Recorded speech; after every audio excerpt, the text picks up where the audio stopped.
Rarement le mur érigé à la frontière entre le Mexique et les États-Unis n'avait connu de célébration. Mais à quelques heures de sa réouverture, nombreux sont ceux qui sont venus assister à cette messe, organisée simultanément des deux côtés.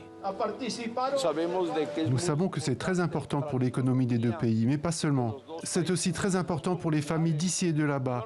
Nous avons des parents des deux côtés de la frontière. Après 20 mois de restrictions mises en place par l'administration Trump pour se prémunir des pays les plus affectés par la pandémie, les autorités mexicaines s'attendent à des embouteillages monstres aux postes frontières. Des deux côtés, dans les villes durement touchées par la limitation des échanges, on se réjouit de cette levée du travel ban. La pandémie a touché tout le monde. Et nous attendons juste que les gens viennent nous rendre visite. Ça va aider les entreprises et l'économie d'El Paso et de Juárez.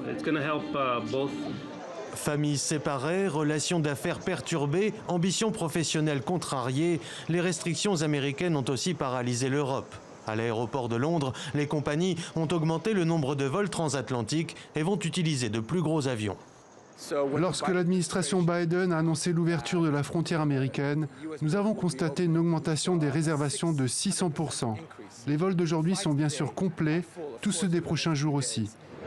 Même afflux dans cet aéroport parisien, où de nombreuses familles avec un pied de chaque côté de l'Atlantique attendent ces retrouvailles avec fébrilité.